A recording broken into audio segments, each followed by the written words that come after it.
नमस्कार जय जगन्नाथ फ्रेंड मु आज आपण मानू बढ़िया गोटे टिप्स देबी मसला रे रोसई घरे आमे केते दिन मसला को रखी परिबा। तो ये रसुण आ अदा ताको मु एबे पेस्ट करिवि। पेस्ट कर साइला परे कौन कौन पकई की ताको बहुत दिन रखी परिबा। हमें 15 ରୁ 20 दिन रखी की रोसई करि परिबा। सेटा आज आपण मानन सहित शेयर करिवि। रसुण आ अदा को मु एथर पेस्ट करिकी नै आसिली।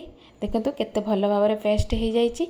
मु एथर नहीं आसबि गोटे टिफिन हो बा गोटे भल डब्बा माने जमती डब्बारे ढाकणटा पूरा टाइट रोथुबो एयर जमती भीतर को पशि पारु नथिबो सेमती किछि डब्बा बा टिफिन मु गोटे टिफिन आनछि।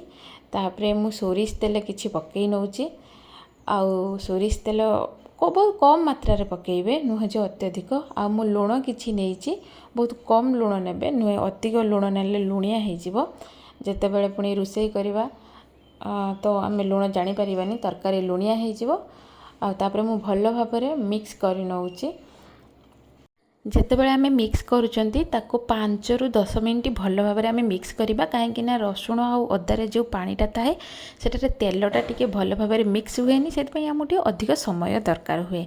5 ରୁ 10 मिनिट मिक्स करने साला परे आमर जो हम डब्बा नहीं थिबा ता भितर जो ढांकणा थिबा बा टिफिन जो ढांकणा थिबा आमे भल भाव में पूरा टाइट करिकी दबा। टाइट कर न देले एयर पसि जिवो। एयर पसि गले मसलाटा बहुत दिन आमर रहिबनी। सेतिपई भल भाव में आमर मिक्स सरी गला। इटा बहुत दिन रही पारिबो। जहाँकि आमर एमती आमे जेकोसी जॉब करंतु ना मसला करबा को बहुत मसला करिकी रोसई करबा बहुत आमको असुविधा हेई थाए।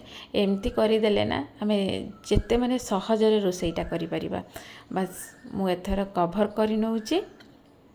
कवर करने सला परे एकु आमे नेकी फ्रिज रे रखी दबा।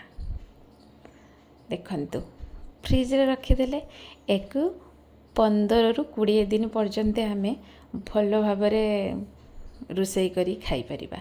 किछि भी असुविधा नहीं स्मेल भी होबार नहीं। फ्रिज रे मोर मसला रही गला मु आराम से 15 ରୁ 20 दिन रोसई करी खाई परिबी।